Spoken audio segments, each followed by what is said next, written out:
So actually, I'm here today with my son off screen, Hello. I'm not off screen now.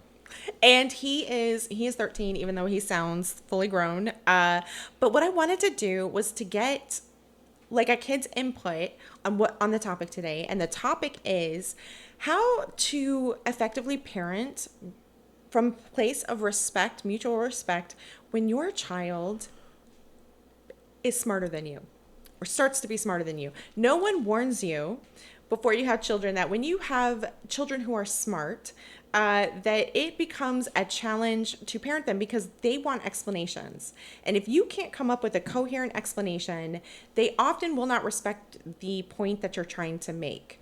And so I don't think that you have to have every parent being intellectually capable in order to respectfully raise children. And so there are definitely times when, as my son is getting older, it's become clear to me. I'm like, oh, I'm in trouble in high school. He's going to have questions that I will not be able to answer. So when he was younger, I can give him an articulated framework for understanding the world. But, if he's in AP physics, like, sorry, my guy. We might have to outsource that. Um, so one of the ways that I have worked around this is I've attempted to sort of prioritize respect in the family and not intellect. And I think that being forthright and saying, I'm not a person who can answer this question for you, that doesn't make me less of a person, and it doesn't mean you don't have to respect me. Another thing that I did explain to him, when he's asking, well, why does he have to listen to me? Why can't he just do what he wants to do? Especially since he's taller, he's bigger, he's fast, strong, high, leaps buildings in a single bound. And I was able to tell him, like, listen, when I was bigger than you, I treated you with respect. Now that you are bigger than me, let's keep that going.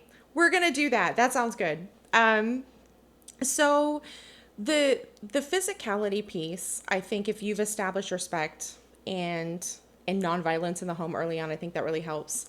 I'm not saying I was perfect, but generally speaking, we're not a physical household and haven't been. And then anytime I have been physical, I've always tried to take accountability. But in terms of the intellectual piece, I think sometimes parents get reactive and then they say things like, because I said so, because they don't actually know the answer. I think it's actually intellectually honest to say to a child, I don't know the answer.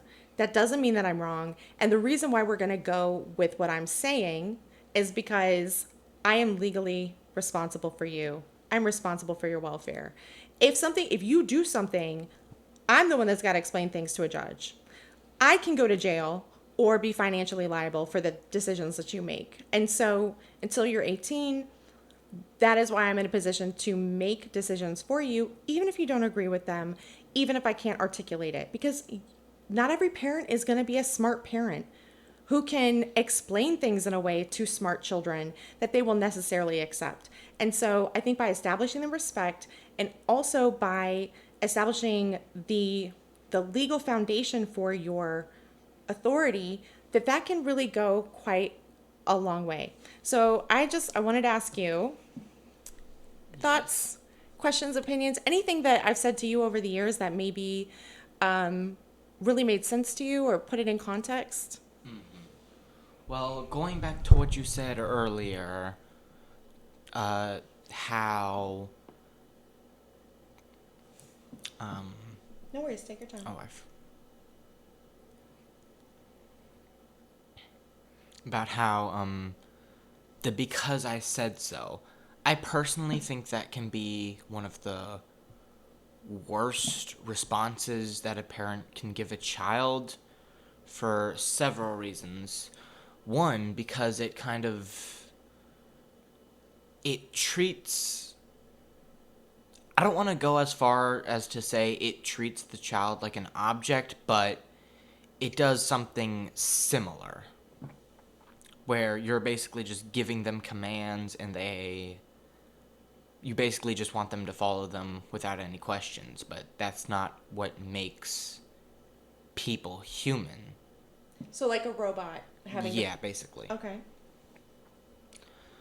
And then I think that's really it.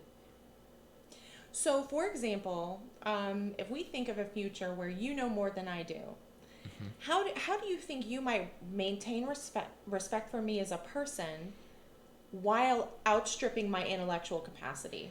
Oh, well, knowledge isn't everything, like, at all. Say more. I'm so interested. Well, the things that go into a person and make their worth can are several things. Intellect is a small piece. Intellect is only a tool, and it really depends on how somebody can use that intellect and how it benefits themselves and other people.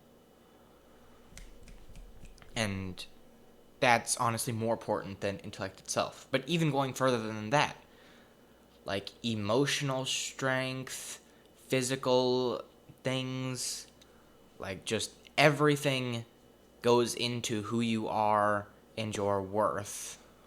So, like holistically. Yeah. Intellect is a very small part.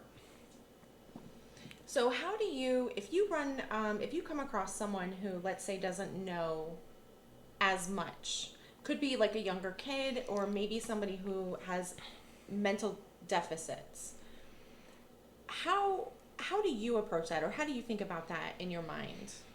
Well, it really depends on the scenario, but something that works for almost all scenarios is examples in their day-to-day lives and how the topic could relate to what they do. No, that's fair. I mean, if you can't answer with specificity because you don't have examples, we stand that. Um, okay. Well, is there anything else? Is there anything else that you think parents could communicate to their kids, even if they're not, let's say, smart or not as smart as their children, that could still give that baseline of respect for them as a parent or a person? Well, I think from the start, from like a young age, you could treat them as, say, equals, but not. So, like, talk to them like they're your equal. But, and you should also, like, having trouble articulating this. Take your time.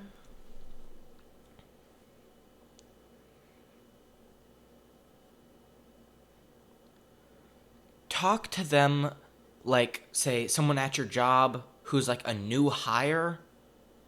Like, they don't know as much, but they're still a person too. They still exist and have feelings, and So, like role modeling that respect early on yeah. when you could be overpowering the other person. Okay. How does it make you feel when you see other parents or other kids disrespect their parents? Be disrespectful.